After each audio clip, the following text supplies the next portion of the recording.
Hi, everyone. Welcome to the Women in Collage Round Table.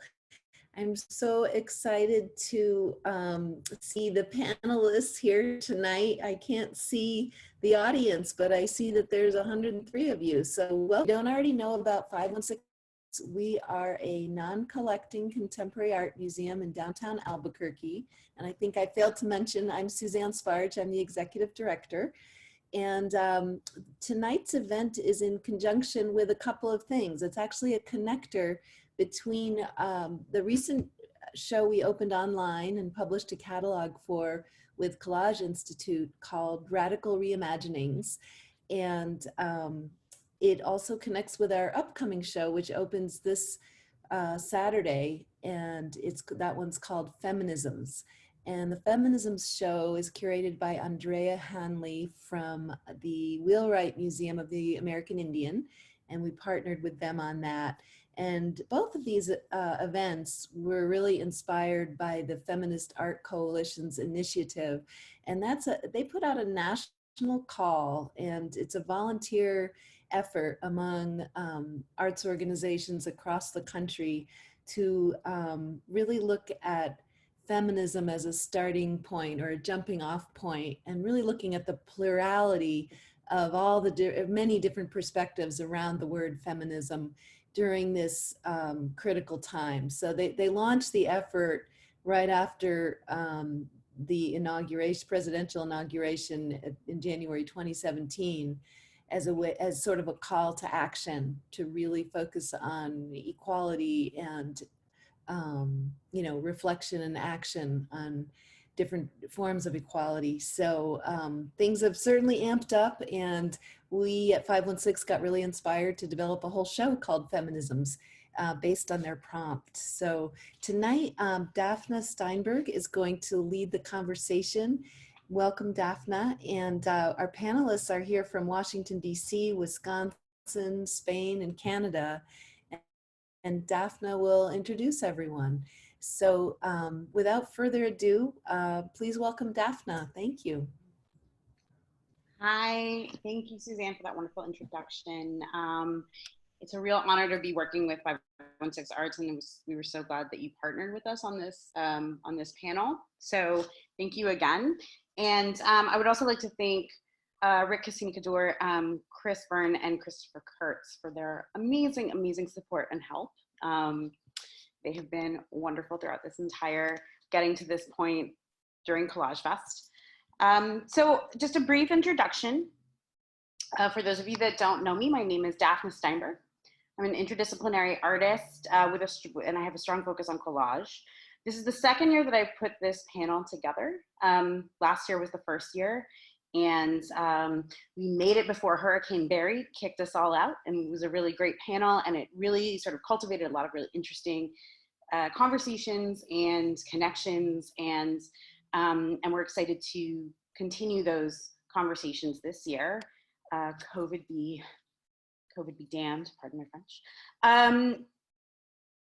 In my own work, the female figure and the experiences of women is extremely important. So this panel is very close to my heart.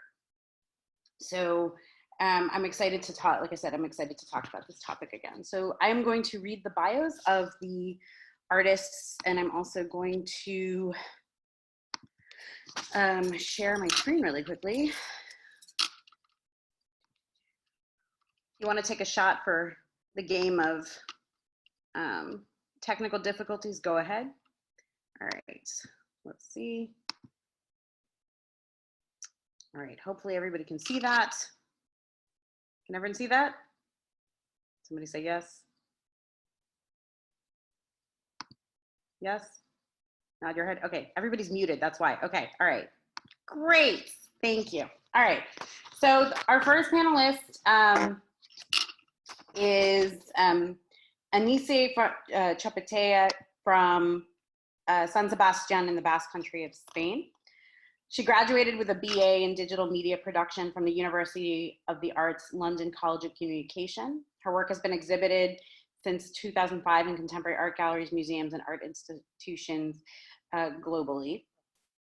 She currently alternates her creative activity with exhibition management and curatorship, conferences, workshops, and art catalog design. She's very, very busy. So we're really happy to have her here. Her work constitutes a cathartic departure from visual poetry and mixed media collage to multidisciplinary installations that depict chaos, order, love, and the concept of time. The reflective messages she attempts to implement in her artworks break with the tradition of poetic formalism and her enduring questioning about the meaning of life and our part in a wide-ranging universe we live in. So these are works from her series Interstellar Women.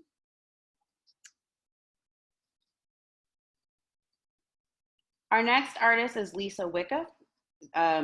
Lisa is a mixed media printmaker and educator.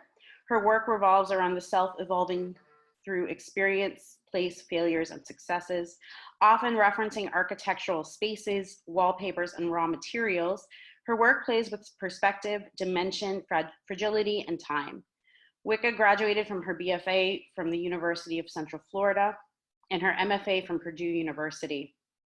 Her work has been shown nationally and internationally, and she's participated in numerous residencies and workshops, including Sparkbox Studios, Women's Studio Workshop, and Oficina Stamperia I'm massacring that, I apologize, Nataio in Sicily. Wicca currently is an assistant professor of printmaking at the University of Wisconsin in Green Bay.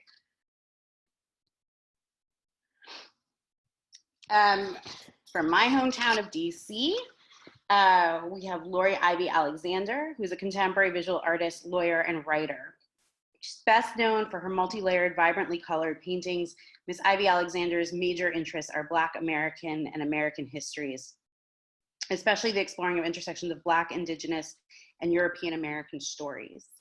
Her works bear the evidence of the artist's hand and the environment in which they were made. In 2018, Ms. Ivey Alexander founded the Abstract Sisterhood, a collective of conceptually driven Black women artists. In addition to an in-person collective, Abstract Sisterhood is a photo blog of abstract and conceptual art by the larger sisterhood of women of the African diaspora. A former member of the East Coast Art Collective, Ms. Ivey Alexander recently exhibited her first solo show, Four Mothers, at George Mason University in Virginia, followed by her largest show to date, 17 paintings at Facebook headquarters in DC. Her collage work is currently featured in 516 Art Museum's Radical Reimaginings exhibition. And finally, our fourth panelist is Marie-Pier Lopes, aka ZEPOL. I think I'm pronouncing that right, ZEPOL. Is originally from the Ottawa region of Western Quebec and currently lives in Montreal. She became a professional dancer in her early 20s and performed with Braque Canadian. She also worked as a fit model for a fashion company based in Montreal. She studied visual and media arts at the Université de Quebec in Montreal, and from where she obtained a bachelor's degree in 2014. Marie-Pier still dances, but devotes most of her time to her visual artistic practice.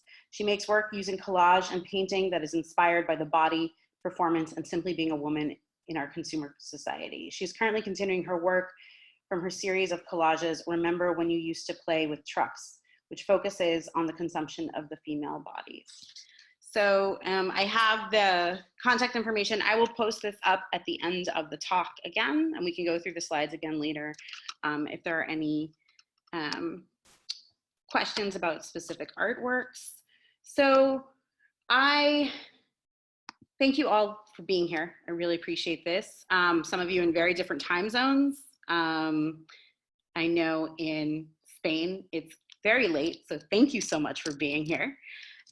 I wanted to start off with a question about collage specifically and how collage plays a part in your practice, because all four of you are multidisciplinary arts. You don't just do solely collage. You have done other works, but collage is incorporated in some capacity. So I was wondering if we could just go around and each of you sort of talk about collage. Marie, I know collage and painting. In your slides, we saw a collage that became a painting. Lisa, your work is printmaking, and I think you incorporate printmaking into the collage. You take your, yeah. So, and so I really would like to hear from you all about your own practices, and then also, and this was a question that Lisa brought up, thinking about size and dimension. You know, how big or how small are your works?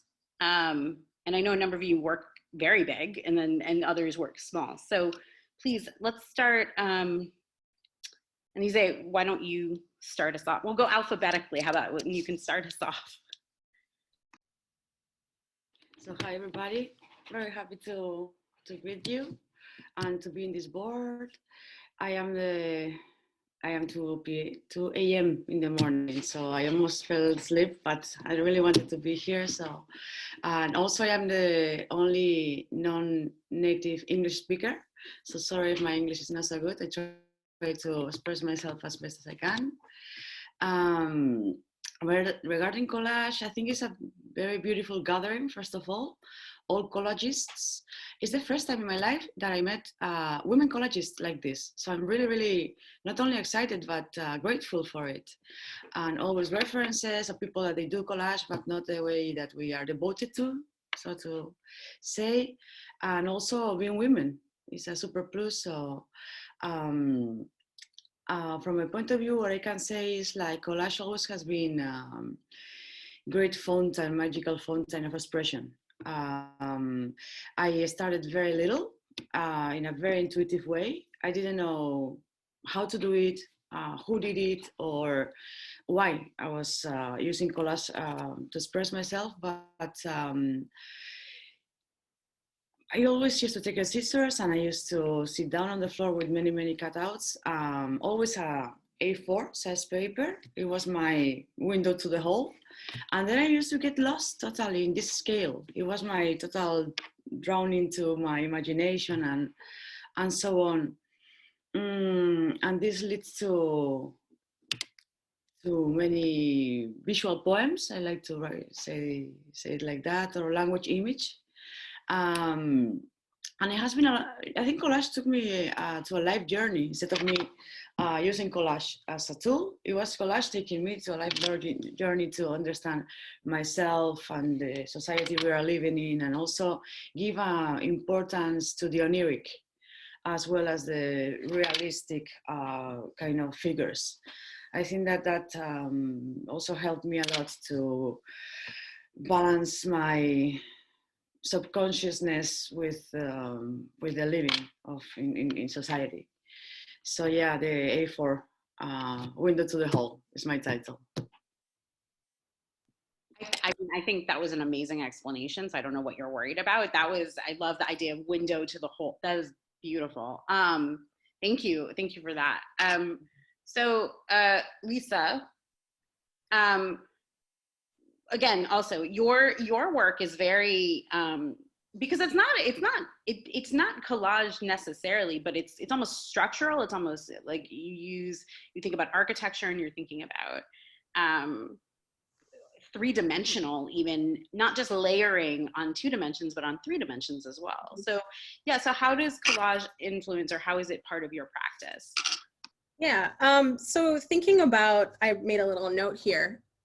I don't know if my fascination is with collage or it's with cut paper, because I really like paper. I'm a printmaker, right? We love our paper, and collage artists do as well.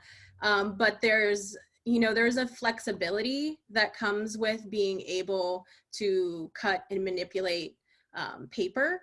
And earlier, like in my early 20s, I was taking some images like from fashion magazines and things like that, but my work has since shifted to really think about how I navigate through space. And that often means that my work is referring to architectural space, but obviously those spaces standing for much bigger perspectives or expectations. And so how I kind of move through that. So it's important to me in my process that, that the work feels almost like it's moving. So it's folding on itself, or it's pushing into the paper, or it's stacking on top of the paper, or maybe it looks like it's going to fall apart in a second. And so part of the fascinating, I remember as an undergrad, a professor of mine showed me how to like cut 2 pieces of paper so one fits in underneath seamlessly, and like my whole world changed at that moment. So I play around a lot with that little tiny surface. If whether I'm cutting into it, I'm embossing into it, I'm stacking on top of it, and that that sort of subtlety is a subtlety that mimics, like, I guess what I feel in different spaces. So do you think of yourself as being, like, are your collages a representation of you in a space? Yeah, somewhat, or, you know, a time. I think I use the word kind of, I think of them as like a surrogate self, and what a freeing thing to be able to like exist separate from my body as these sort of like just shapes that are malleable. That's, oh wow. It's a little late for that, I think. Like a little late for that kind of a deep sort of thought. I don't know if I can, okay, I'm gonna have to sit on that. I really like that idea though. That's really great. Lory, you and I have known each other for a long time, and your work has always, you know, I always knew you as a painter for the longest time. And then I saw your collage work and I was like, you do collage too, and it was so exciting. And so can you talk about how your painting and your collage work together? Because it's not just, you don't just use paper cutouts, you use fabric, you use other things. And also, how does that connect back to your themes? Which I want to get into that later, but I just as a starting point. Sure. So my collage work in relation to the paintings that you saw when we were in the same studio space, the collages really are the sketches. So for a long time, I didn't share the collages that you're seeing now because they're part of my process, right? They're not really they weren't finished works, or they were finished works for me, but they weren't really for other people to consume. Collage has always been a part of my practice, and if you actually look closely at the paintings, they're also collaged. So the sheets of paint, oftentimes I'm actually pouring or scraping paint onto large surfaces, right? And then removing it and reapplying it. So I'm doing a lot of different things with both paper, paint. I mean, you know, I really will cut anything up and put it together. But my beginnings in painting, even, you know, I have a huge painting that I still have from, I think I painted it when I was in high school, that hung over my, you know, bed in college. And if you look closely, again, there's like paper sewn to the canvas, you know, and so I'm very interested in the idea of layering, the idea of seeing multiple images at once and being able to manipulate those images. I think that one of the things that resonates for me about collage itself as a concept is this idea of taking an image or taking something that exists already and being able to manipulate it and tell the story in a different way. That, I think, really speaks to the core of what my art practice is all about, right? Is understanding narratives that have been told to me or lenses through which I am seen, and standing up and saying, that's not who I am, this is who I am. So I think and I think that that's true for collage artists of all stripes, right? There is that sense that we're reimagining, and that's always going to be a part of the work. I'm so glad you said that, because the next question I want to ask is about narrative and about, you know, and about kind of flipping the script and thinking about narrative and who gets to tell what narratives and how do we reclaim narratives. So thank you for that, for bringing that up. And that's a really lovely explanation. And you're right, your artwork, by the way, I'm looking at a side to side, and the paintings, my earrings and your paintings are matching beautifully. I just want you to say. So glad we coordinated that. Marie, thank you. It's lovely to see you. Is it Zeppel? Zeppel. Yeah. Okay. So I love that name. I think it's a great. It's Lopez, but inverted. It's a name that. I should. Little nickname. Yeah. It's been a long few months. I didn't notice that. But so, I mean, kind of based off it, you know, kind of going off of what Lory was talking about, and I think of thinking about, you know, the collage as a sketch, your work, you actually make paintings of collages that you make as a process, as well as thinking about collage itself. So how does that also shift for you, the use of collage? Do you think about it as a painting first, or do you think about it as a collage that then becomes a painting? So actually, first, like few years ago, I was using my collage as sketches as like the basic idea that I had for composition, sometimes the subject, or even just the color palette. But I was not putting a lot of time into that construction. As soon as I got something, I was going right away into my painting. And then collage became more and more important, but as an archive of my frustration or thing that I was living. And it was funny because, you know, like I never expressed myself super well with words. This is why I think into a young age I got into dance and sport. I needed to express or ventilate into like moving and also creating images. So the years has passed, and then I was like, okay, I got a bunch of narrative, but of my personal life or fantasy or criticism of stuff in collage. And I was like, okay, if I switch the script, you know, if I forget about the narrative and really kind of destruct what I built to tell something and concentrate myself into the texture, the color, the abstraction. Kind of actually I find in life it's always a telephone game, you know?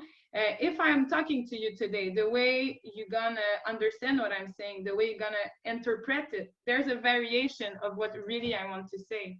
And I think in my painting that is my fun, is to take something and destruct it and let other people kind of reinterpret my reinterpretation of something.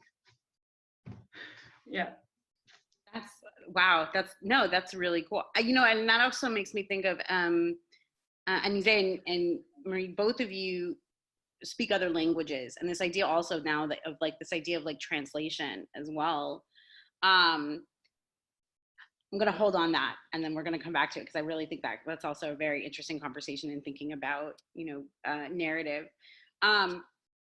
So I actually, and also I wrote down Archive of Frustration, because maybe that's an exhibition title. Maybe there could be like a really great exhibition of women collage artists. Oh, yes, lovely.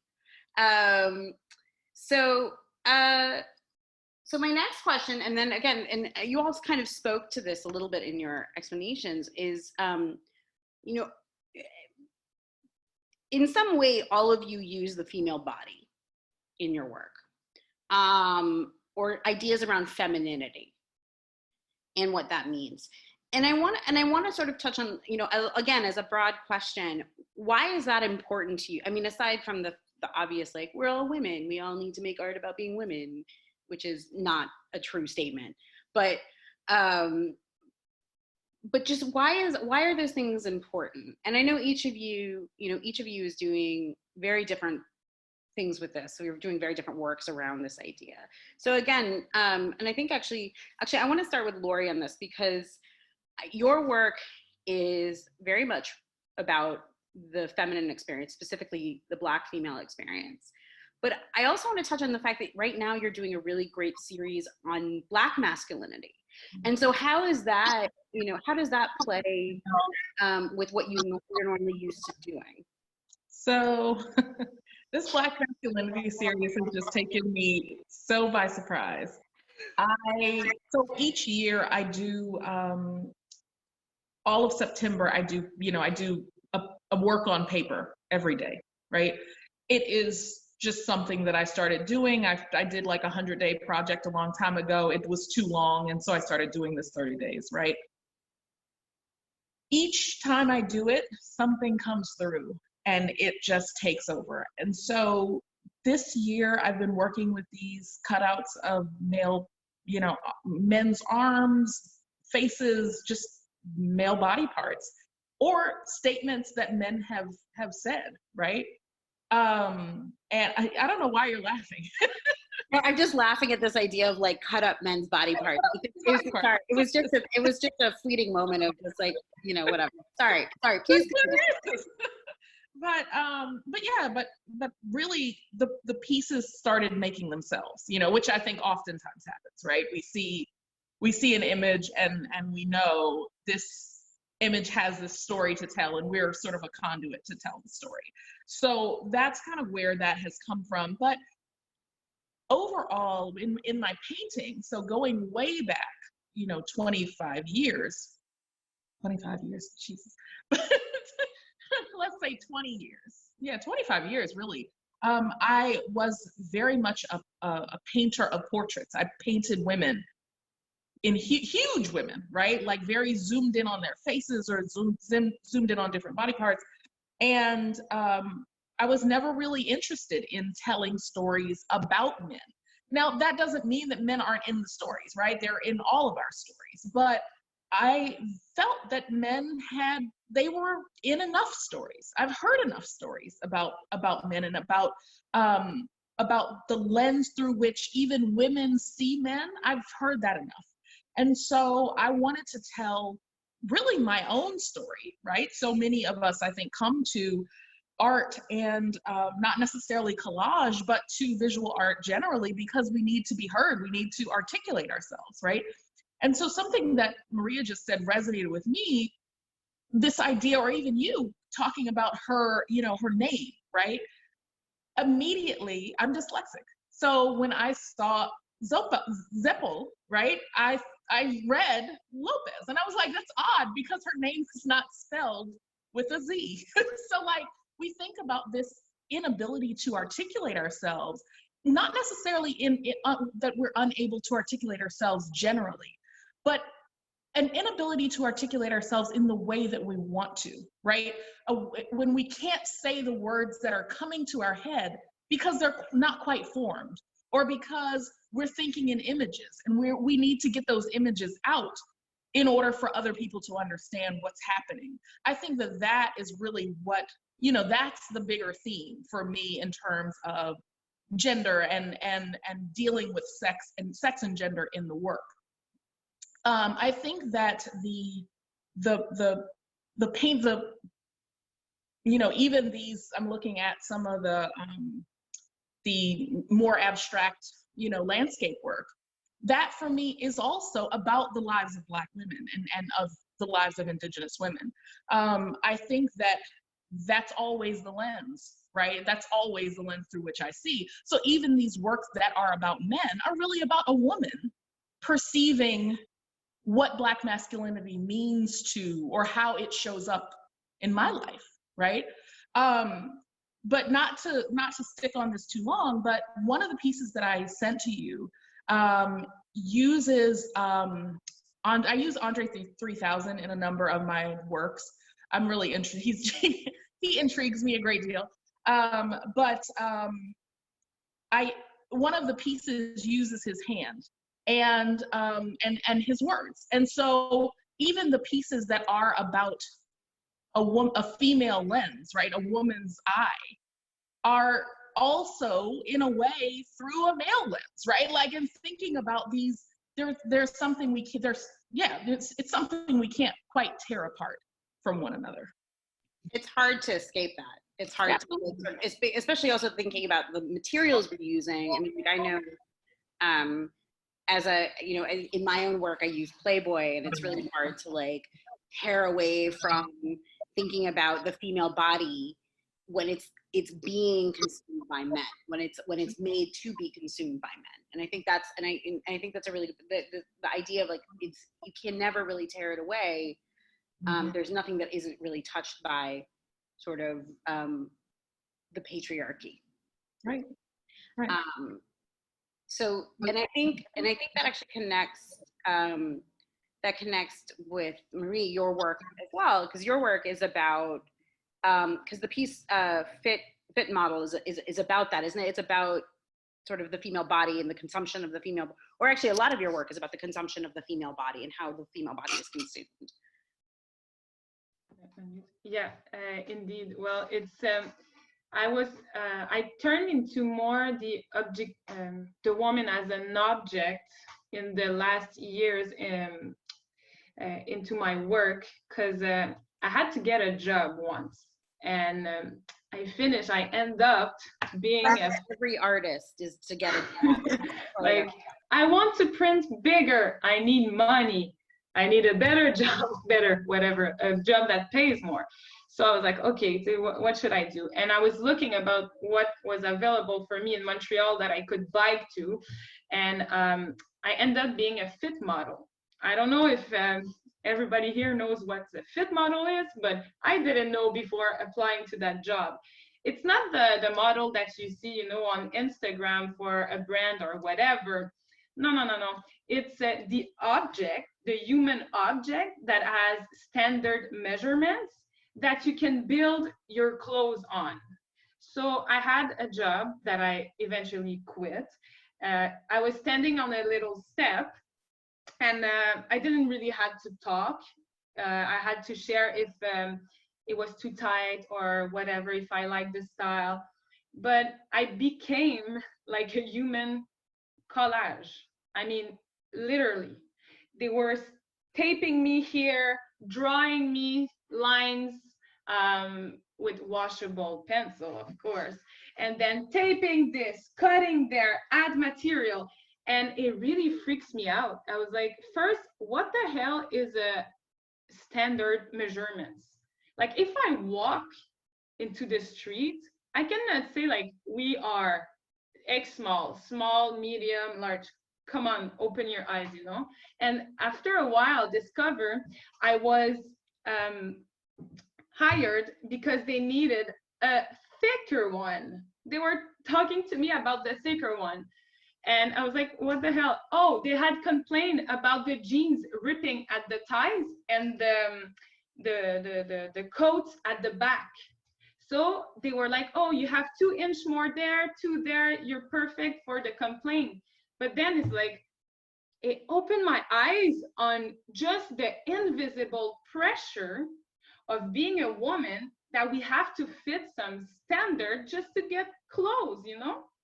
Whatever, I'm not gonna start elaborate, but why the body after? I was like, it's a good way, as I told, I needed to express myself on that subject. So into collage, you know, you cut there, you cover this, you hide this, you don't like the eyes, you don't like that part of the face, switch it, find it to someone else. In reality, it's really sad. People like do collage on their own identity with easy application on Instagram or whatever other stuff. So yeah, this is kind of how I use the woman body in my work. I mean, that's like, I love the idea. I love that, you know, that you're right, that filters are a collage. They are a form of collage, and thinking about social media and how we present social media. I mean, and we could go, this is like a 10-hour conversation, but like going into like how we make images about women's bodies and then we put them back out onto social media for likes, and just like, that is a whole other conversation that we will not have tonight, maybe over drinks at some point when all this is over. But no, and so how also, and then I want just a quick question, you know, did you feel that also as a dancer? Did you feel that as a dancer, like that your body was sort of a standardized body, that you had to have a certain standard for your body? Big time. As a woman, I find it more difficult in the dance and performing art. Mm-hmm. Maybe it's not everyone is gonna think like me, but I've been auditioning for different stuff. Creation, you know, in theater shows, commercials and stuff like that. And it really blows your Walt Disney bubble when you kind of understand that it's not your talent, you know, it could be at a certain level, you have to have the talent, but do you fit the casting? You know, like, it's always about the images. You're too tall, you're too thick. I already hired a brown-haired girl, you know, like, and you're like, I've been dancing, you know, having injuries, getting to specific workshop to, you know, really get into my art, and then you're just like, swipe, you know, because of the type of body and not what you perform with it. Right. It's really sad. But it's not even about what, yeah, it's not even about what you can do. It's at certain points in some areas in the dance and performing art, no. It's so fascinating. It's so heartbreaking, but also so fascinating. Ainize, I want to, your work is, well, you have a lot of other things. The interstellar women collages, really, I love these sort of images that you have of these women in space, like this idea of these sort of these that, but also they're very fantasy. So how, in the same concept, like the female body, the idea of femininity, how did you connect those two? Why space, and why sort of this, and also in the greater theme of your work, how does the female body and femininity play into that? Or does it? Is it important? Mm-hmm. Yeah, I was just thinking while you were talking, and there's many things that I could say about it. I think foremost, collage, why as a tool and how to position your female psyche or identity into collage, I think is the position is very, very for a starting point. Second of all, I think it's not only your essence, to understand your essence through collage, but also positioning you as a woman in society, but not for, I think, to deconstruct all the fitting standards that they have been given to you since you are little. And I think that maybe it's what you try to do with a sister, to deconstruct all these layers, to have some liberation in your brain, as well as then organizing the reality as you may occur, as Lory was saying earlier. Why interstellar? Well, I have a very good time having this series done, because sometimes you are under pressure when you have an exhibition and you have to do some work, and it's not always the result is as you expected, so you need more time to develop, and not always you have it, etc. Interstellar, it was something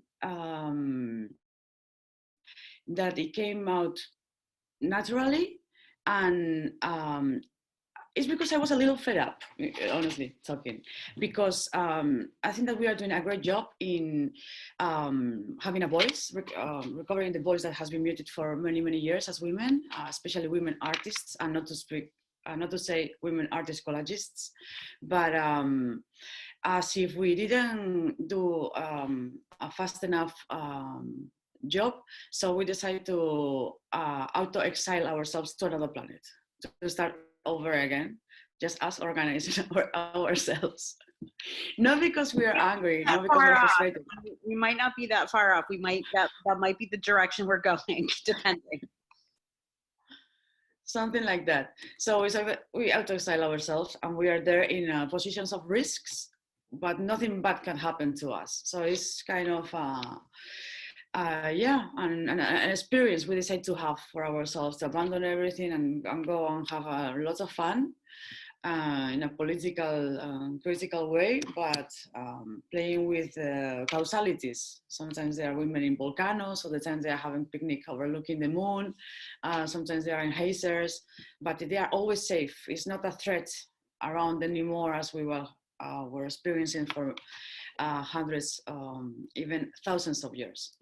So yeah, I could express many, many aspects of my view on this subject, but more or less that's it. I want to move there. I love your collages. I want to live in them. They are really beautiful. Thank you for that. Okay, we should start a colony in space. Lisa, your work, now your work doesn't use necessarily, at least some of the work that I've seen, it has images of women in it, but it doesn't necessarily use in the same way that the other three panelists use the body. But I really, kind of going back to the thing about thinking about your collages and your pieces and your works as for you in space, your patterns and things, they reminded me of like wallpapers from like the 50s, and like just these very sort of vintage, and it made me think about like domestic life and sort of these like interiors that were very private and specific to women, but not just for women, but but were spaces in which women spent a lot of time. So is that something that, do you think about domestic spaces a lot? Is that something that, when you think about these structures, you as these structures in space, is that where the femininity comes out? Is the figure a big part of your work? So the work that I shared with you doesn't have a lot of figure, but I had come from a rich background of working with the figure and many years of working as a visual merchandiser, dressing mannequins. So, I'm sorry. Overlap here. I feel like there's really a lot of connections that don't even necessarily have to deal with the artwork itself, but there's a lot of overlap in really interesting experiences. And I will agree 100% that I felt I was a collaging as I was dressing those mannequins, right? Like we were pinning the backs to make the shirt look like it never ever would look if you bought it, right? Like those sorts of things. So when I was making work kind of right after that, I was working with the fragmented figure in these kind of large screen prints, and that specifically the fragmentation has stayed. And I really was reflecting on being an active participant. Like I knew what I was doing, right? Like, and we all do this, right? It's almost as if we're picking from this library of options, and what makes us unique is the combination of those things that we choose, right? So I was kind of mimicking that in the work that I was making. And then those figures were sometimes existing in environments, often domestic environments. And so slowly over time, I have kind of shifted into more of that environment and thinking about the fragmentation of my surroundings, and the sort of same thing, right? How I choose to pick, maybe I take 10% of this and 30% of that, and then that makes me in this moment, but then tomorrow that might be different.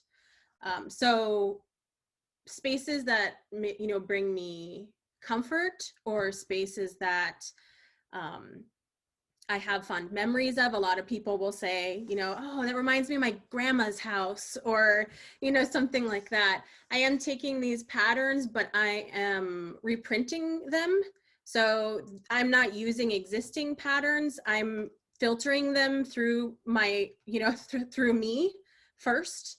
And so, for instance, like the color usually changes significantly. There's one pattern I use a lot that was like, I lived in this house for a little bit, and it had really 60s green, orange, floral wallpaper. And by the time I was done with it and printing it, it was 90s baby pink and blue, because I'm a child of the 90s. So it was like how I process those patterns, and then how those little bits become part of kind of who I am. Little legs are starting to creep back into my work. There was one work that I shared, and that work in particular along the way is starting to think of digital space. So like between us right now, right, that what that space is, or as we're texting, you're waiting for somebody to answer you, or you're waiting for those likes. And I've chosen to pull from, oh, a cat's gonna visit in a second, to pull they are from, invited. I told you the cats are invited. So it'll happen in a second. To pull from images that I've taken photos of, like temporary spaces. So like on a subway, for instance, right? That's a good example of me like comparing, going from point A to point B in the sort of in-between space of how I think of like virtual space, and thinking of how we present ourselves in that virtual space through these like little legs. So much is given away, I feel, by legs, right? If you're uncomfortable, you can see it, right? If you're in love with the person next to you, I feel like you can see it in how people pose themselves, specifically their legs. Yeah, I've never, we think about the different body parts in which that are revealing. I've never really thought of legs as, but that's true. That's okay. So I'm something that I think is coming through in a lot of your what you're talking about in your, and I know people are asking, I think somebody's sharing in the chat, all of the Instagram. I think we can go through your slides one more time before the end of the panel so people can see your work again. But something I really heard, and then I have to keep track of time. Oh, wow. Yeah, it's already 7:50 more. Wow. Time flies when you're having fun with amazing people. So something I want to bring up, and then I want to go to some question and answers, is this idea of choice.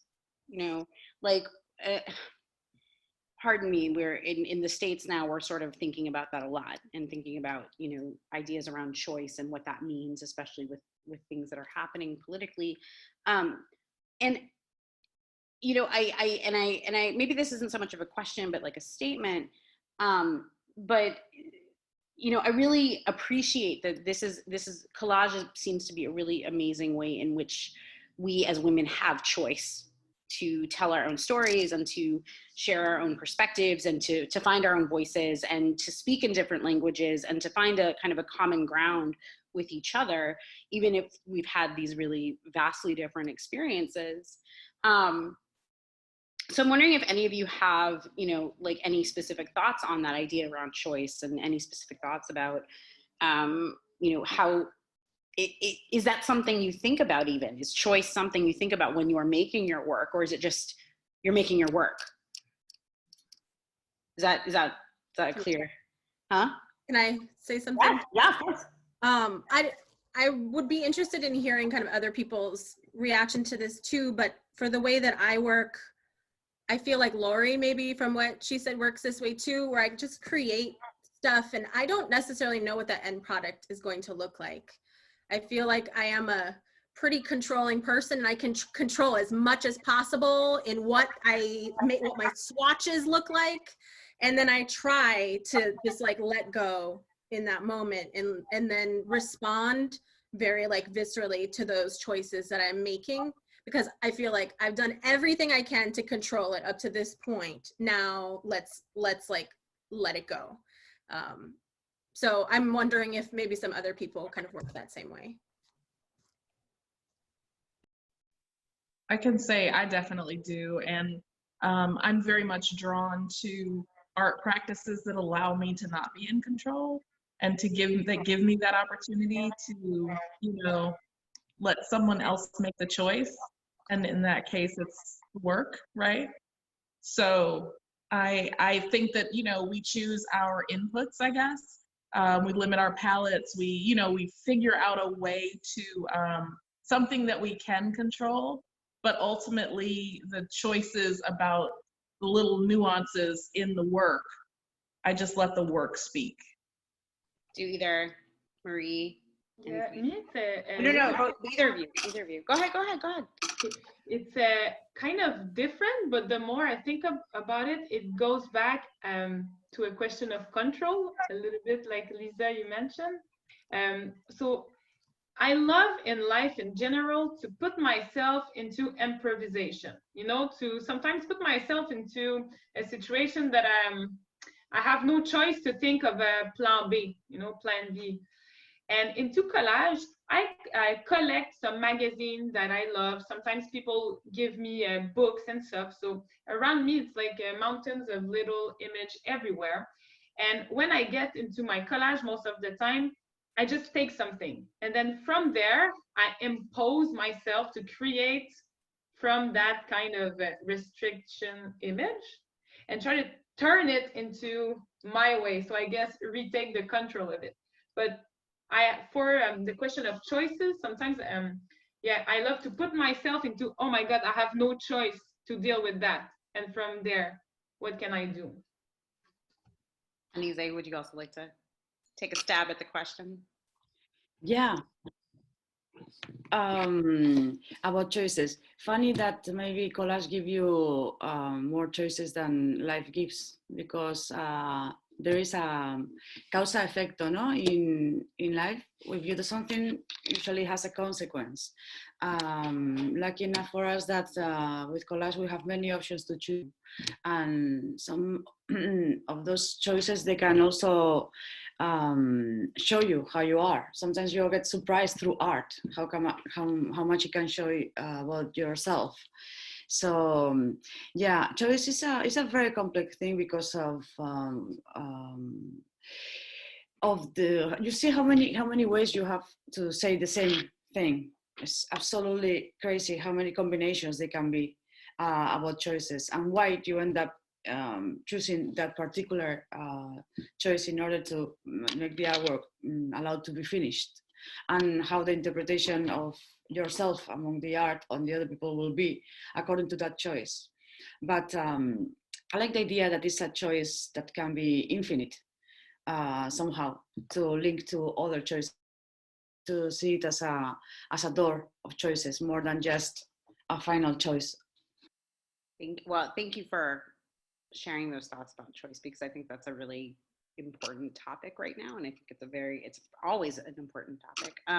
We have a few questions in the question. I think I just posted a comment saying, letting people know that they can ask questions.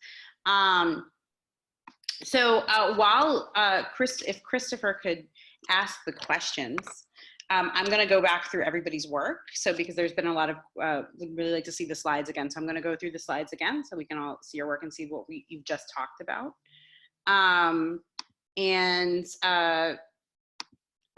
So Christopher, whenever you're ready, I think Sure. we have 3 questions, and I think we can. Yeah, so let's see. Patricia asked, she comments on the female lens or the male lens. She says that's great. Do you see your work as fast forward photography? I assume that was to Lory. Oh, it's fast forward photography. Yes. But Patricia, if you'd like to clarify your question at all, feel free to type that in the chat.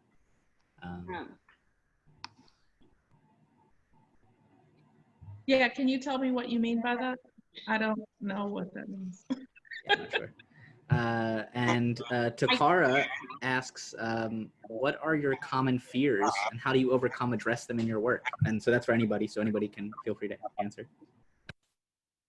So Patricia says the psychology of, is it kind of like, I guess I'm, if I understand correctly, like the similar, like going from the, you're talking about trans identity. Do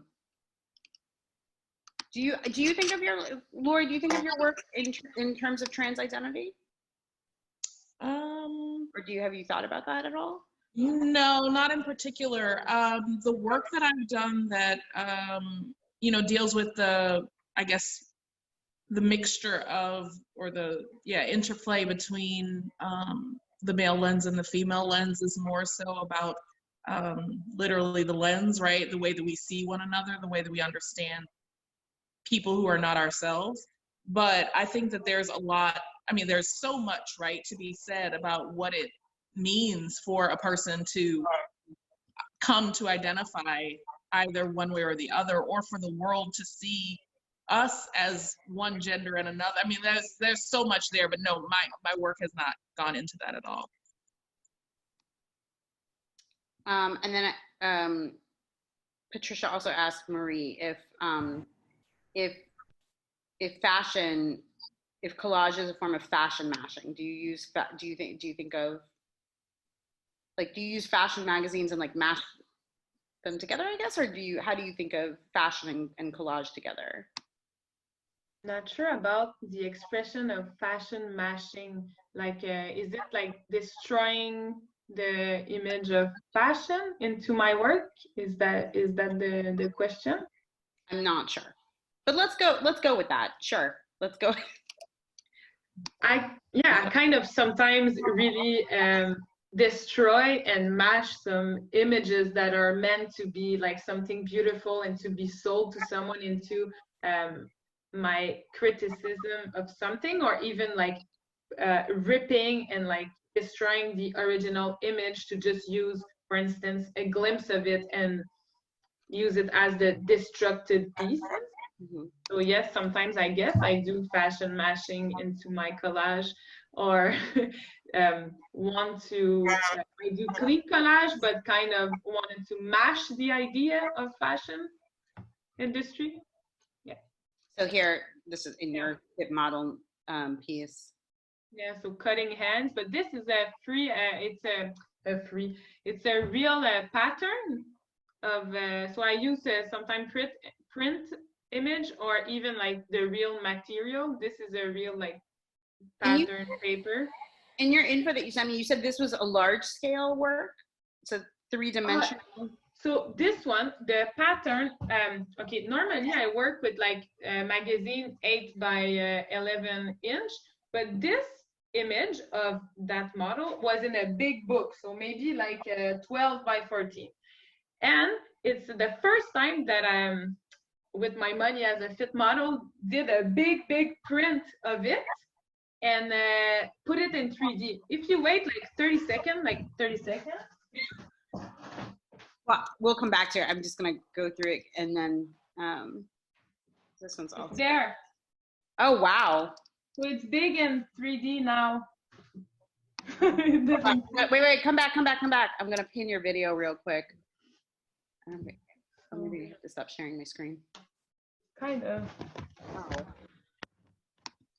That's wow. It's kind of that size. So I wanted to emphasize my idea, so I printed bigger, and I worked sharing so we can show this. So yeah, go ahead.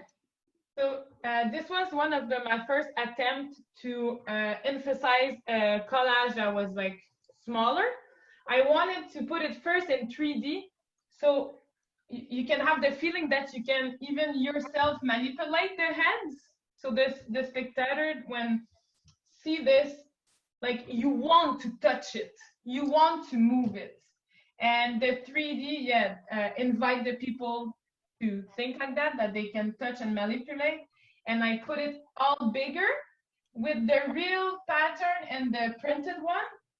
So just to put the idea bigger. I find the smaller version was like too fragile, and I want something that was like in your face. So this actually goes into another question that somebody asked, which is, and I want to come back to because there's some other good questions. And I know we were supposed to end at 9, but if we can just run over, like I feel, Ainize, I feel so sorry. I'm so sorry because you want to go to bed. I know. But there was a question of. Somebody asked if sometimes my collage process comes to a halt because I like the image so much that I hesitate to use it. What are your thoughts about making a copy of the image? So, and I think all of you do that in a very interesting way.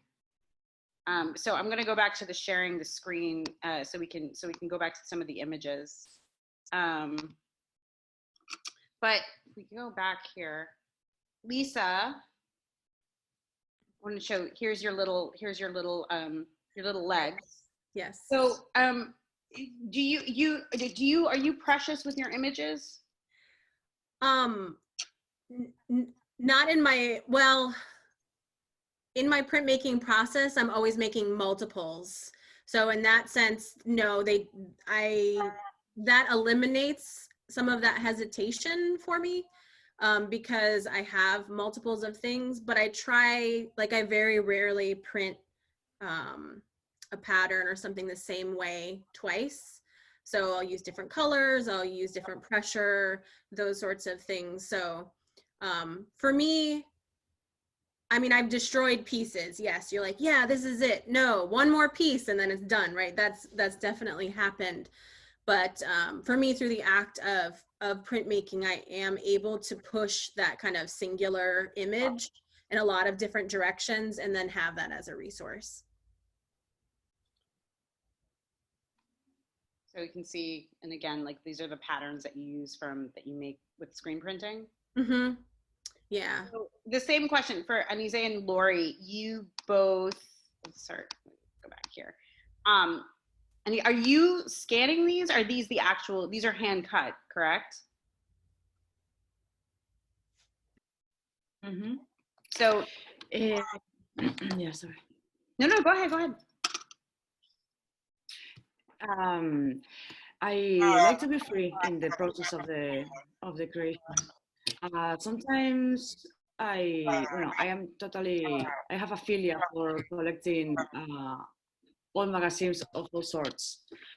I spend fortunes in vintage stores to just destroy them. But I'm not a total purist as an analogist for collage. I sometimes take images from the media or digital backgrounds to implement them to collage, but sometimes I start having a sketch digitally, I jump to do it analogically, then I jump again to digital until the result for me. Always the message has been the most important. The impact, not only of the image itself, but when the image surprises also to myself. Mm-hmm. I'm like, wow, this is something that for me, it's a well-rounded picture. But it's nothing like sitting and cutting the real cutout. But it's interesting, there are series are a fusion of both. The backgrounds were digital, mm-hmm. I print them out, and then I use the different layers of landscapes and as well as figures to gather them together. So there was a question. Okay, so and then this is the last question that I think we will end with this. So, because it's late and I appreciate you all. So first off, before I say thank you so much for the four of you for joining me in this. It's been such a pleasure talking with you and getting to know your work and getting to know you through our various email chains. This question is from Tilkara. What are your common fears and how do you address them in your work?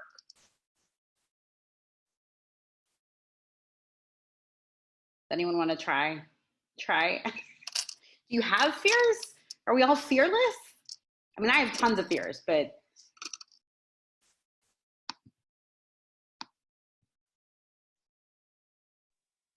I think I can take this. Can you go back to, just go back to, I don't even know which works I sent you, so let's see. Okay, so this is a good example. So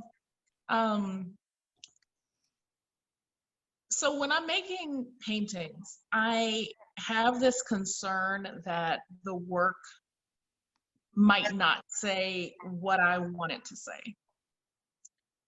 And the reality with any sort of creative work is that, at least from my perspective, the work is gonna say what it needs to say, not necessarily what you want it to say. I think that with collage, I'm able to express something without all that pressure of worrying about, is this exactly right? I have an image, I cut it up, I cut it wrong. If I cut it wrong, hey, you get one shot, I think that there are a lot of lessons for me as a creative in the process of making analog work. Now, the digital work, we're talking a little bit about digital collage and how that, the interplay, how that works. There is a lot more forgiveness. But for me, that's a danger because I'm a person who will needle at the same thing 1,000,001 times. But if I just go in and do it, you either make it or you don't. Hey, shoot your shot and move on. And so that for me is, it's really, it truly is something that's transformative for my life, not just for my art practice. So that would be, I guess, my fear of failure or of, I don't know, I guess just that hesitance, right? That perfectionism, that's the enemy of good, and I think that that's something that my collage work and painting, right, and making art generally, but collage work in particular allows me to just take a chance and go, okay, and that's part of the 30-day project as well, is that, you do it and you can hate it, but tomorrow you got another day and you just do another one.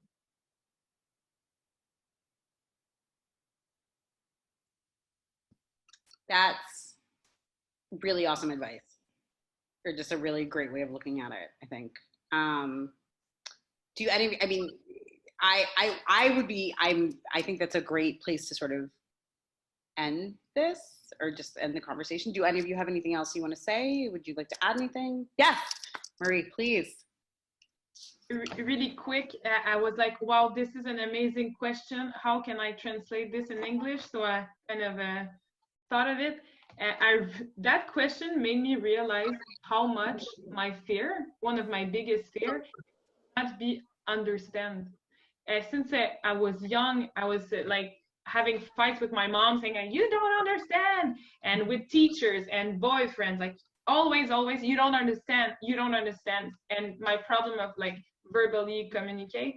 So I guess into collage, what I do is like, I communicate ideas, but I put kind of the fault on something else if you don't understand, you know, it's the collage that you don't understand, and you can interpret in many ways, and it's not gonna affect me as personal as if it's me, Marie-Pier or ZEPOL trying to communicate the message to you.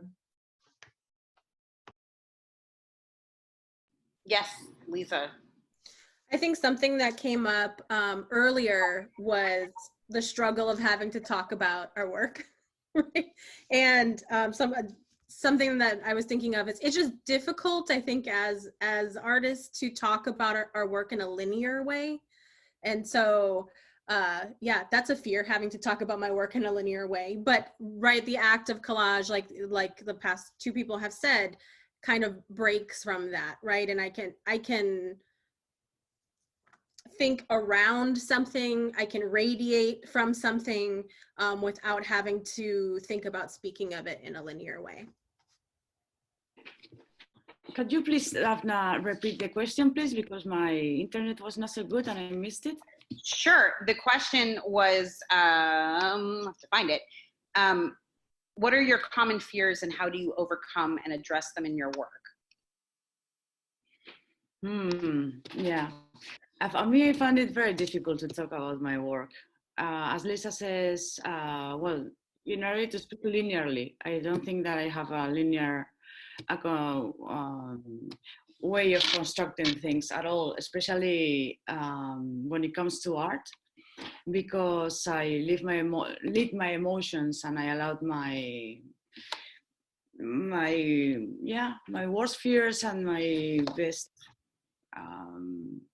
I don't know, the hidden kind of places in my brain to take some personality, no? In that sense, I think that it can be cathartic somehow.